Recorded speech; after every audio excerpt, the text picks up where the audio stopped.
So these could possibly be the people that were the a part of the congregation here at the church. So do you remember the name of the church? No, what's the name of this church? Southfield Presbyterian. And what was it used for? Slave. Yeah, but what was this church used for, Braylon? The Underground Railroad. Good. And who helped the slaves during that time? Pastor. Good job.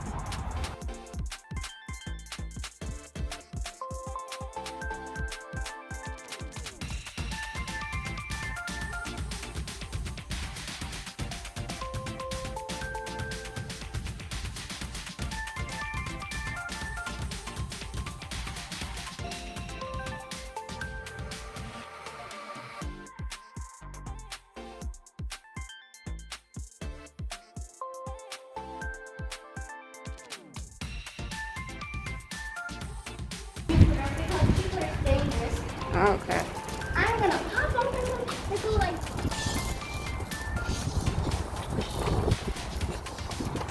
I'm gonna go like that. Really?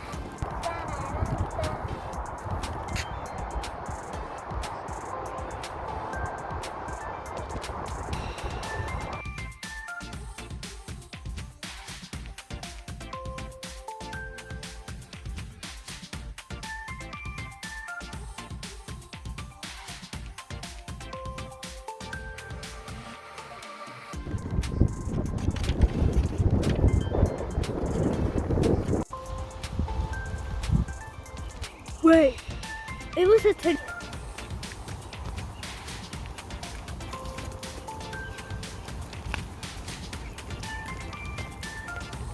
What happened to?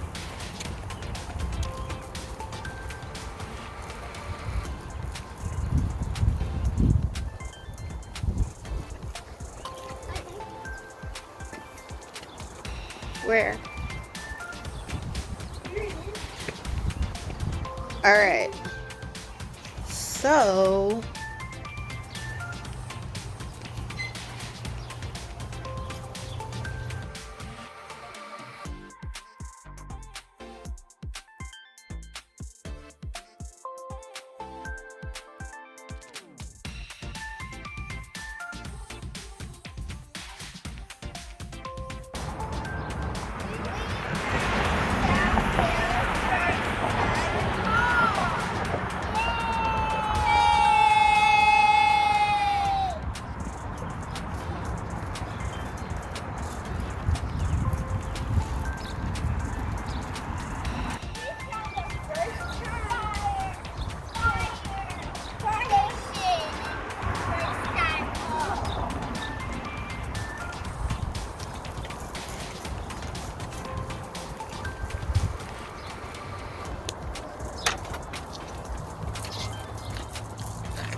Wait, it was a turn.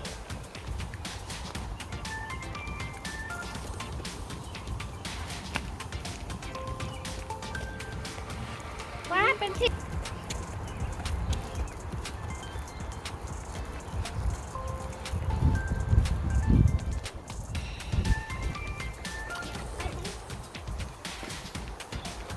where? All right. So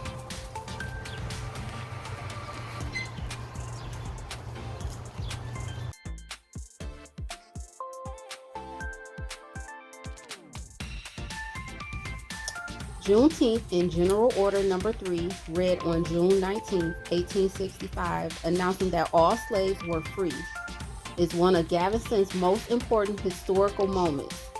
U.S. President Lincoln announced the Emancipation Proclamation on September 22, 1862, issued under powers granted to the president as a fit and necessary war measure. The proclamation declared that on the first day of January 1863, all persons held as slaves within any state or designated part of a state, the people whereof shall then be in rebellion against the United States shall be then there henceforward and forever free. However, Lincoln's proclamation will have a little impact on Texans at that time due to the small number of Union troops available to enforce it. So with that said, 2.5 years later, in June of 1865, more than 2,000 federal soldiers of the 13th Army arrived in Galveston, and with them, Major General Gordon, commanding officer, District of Texas. The men marched through Galveston reading General Order Number 3 at numerous locations, including their headquarters. I'm gonna keep losing her spot, I'm sorry. 1861 Custom House, Courthouse, and then the Negro Church on Broadway as Ready Chapel Church was referred to then. The order informed all Texans that, in accordance with a proclamation from the Executive of the United States, all slaves were free. What did they say? All slaves are free! The people of Texas are informed that. What were they informed? You just yelled it really loud. All slaves are free! Okay. Dr. Martin Luther King. I have a dream. Sweet. Okay, now In stand. 1929 and 1968. So he was born in 1929 and he died in 1968. That's bad.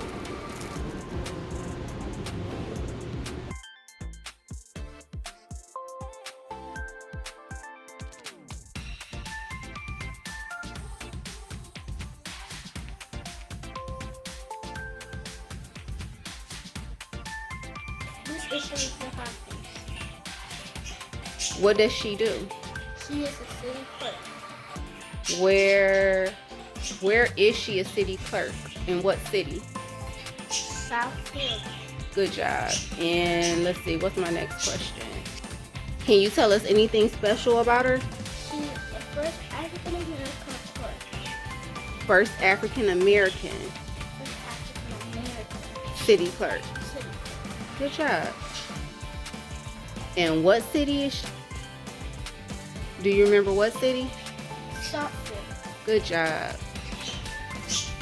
Can you name the first African American woman that was mayor of Southfield? African Brenda Lawrence.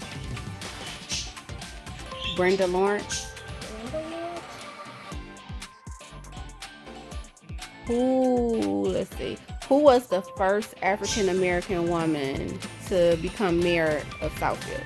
Brenda Lawrence. Brenda Lawrence. Good job. And who? Let's see. What was my next question? Who else did we find? Okay, let's see. Who was the first African American judge for the 46th District Court? Judge Sheila Johnson. High five it. Good job, buddy. Oh, this bump. Fingers. Good job. So we found out that Brenda Lawrence was the first mayor, African American woman, mayor of Southfield. The first judge was Sheila R. Johnson. She was elected November 2002. And who was the city clerk?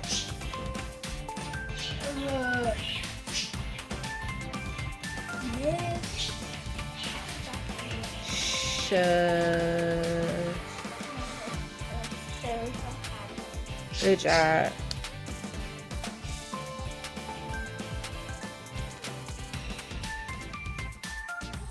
Hi, today I'm going to take you on an adventure to name one of the African American families who traveled the Underground Railroad as freedom finders and made a home here in Southfield in the 1800s. Hi, my name is Elizabeth Ann Taylor. Hi, I'm Dorsey. And we are freedom fighters. We made a home here in Southfield. Where free people had a farm in Southfield.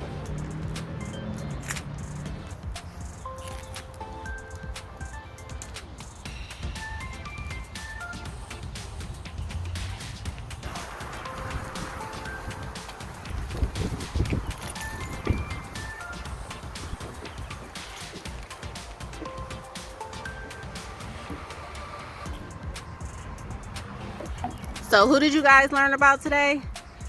George Taylor. Who, Rye?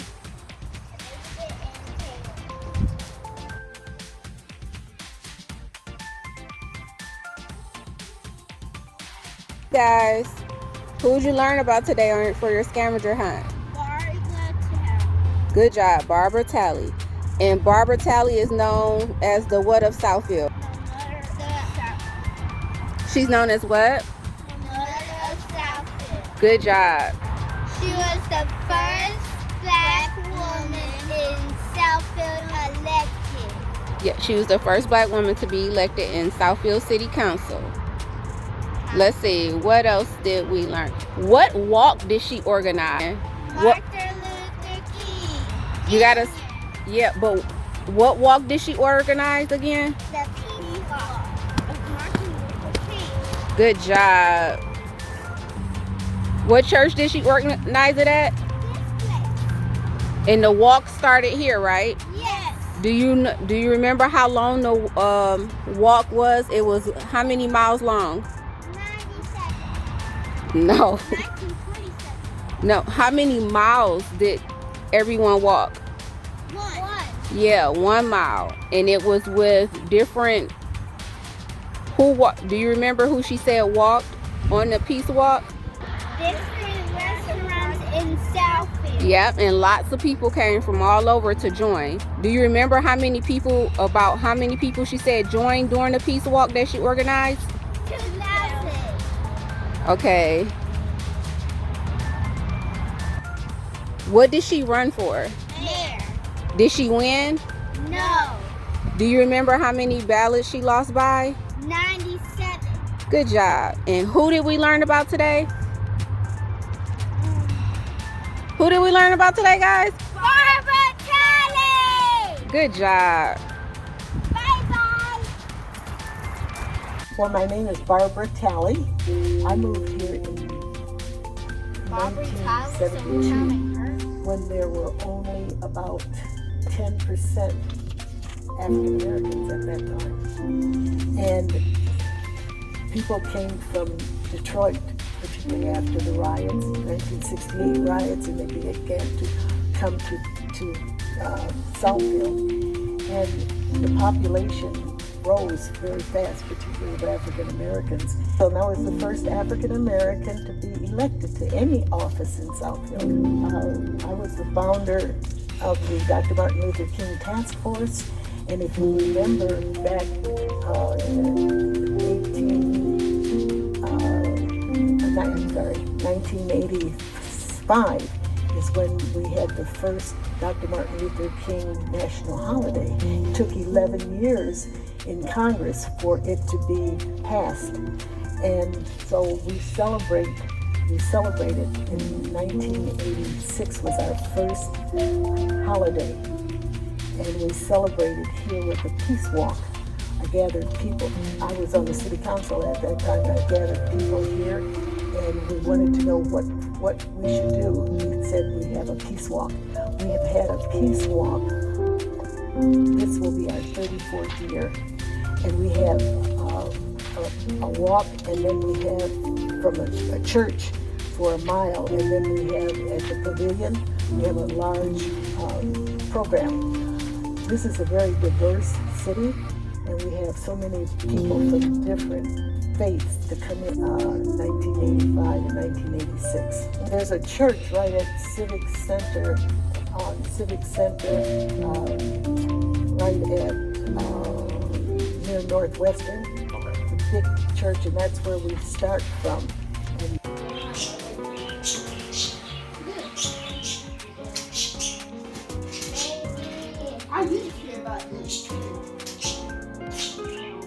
What book did you guys just The read? Oklahoma Massacre. Speakable. Unspeakable. So we learned about the Oklahoma Massacre, and the book that we read is called Unspeakable. And we And are did at you- the park. Yes, we are. Did you like it? Yes. And what did you learn? Greenwood has the best community. And what was special about that community? They have the wealthiest black community. Good job. High five it. Good paying attention. Do you remember what year that happened? 1921. Okay.